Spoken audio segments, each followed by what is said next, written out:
Hello everyone. Been a while. I know I've let these videos slip, but I'm doing one today and catching up. I have a lot of stuff going on, producing webinars and sorting out videos and delivering the BTEC Level 4 Professional Award in Coaching for Driver Development, modules 1, 2, 3 and 4. So trying to fit everything in. Sometimes it's a little bit difficult. So getting back to the standards check.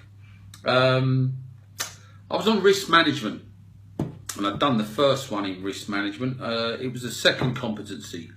Were directions and instructions given to the pupil clear and given in good time?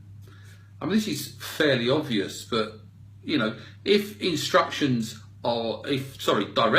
are really early, pupils can fall into a routine because unfortunately sometimes we programmed them and start their mirror signal maneuver routine really early and their timings get out. Likewise, if we give directions too late, everything can become a little bit rushed and we can force them into making mistakes. So we need to make sure that our directions are given in good time, the pupil understands what we mean. You know, like turn left here, right, got that? Clear as mud.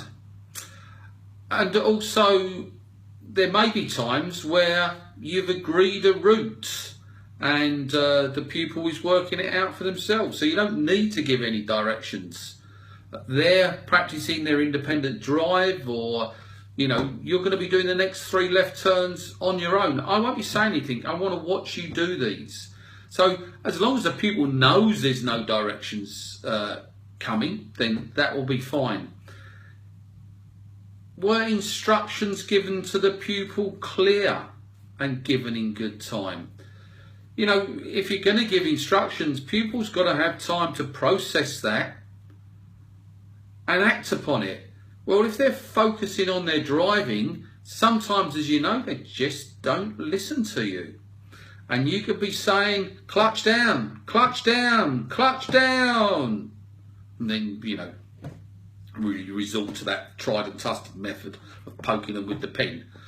Yeah, so your instructions were not clear, you weren't communicating. So making sure that, you know, your instructions are in good time. And your instructions ideally should always start with a question. Why is it important to put the clutch down here if they haven't done it? Then going into putting the clutch down. Sometimes changing your tone of voice will help, or, you know, adding clutch down, clutch down. That may help them realise what you're doing. So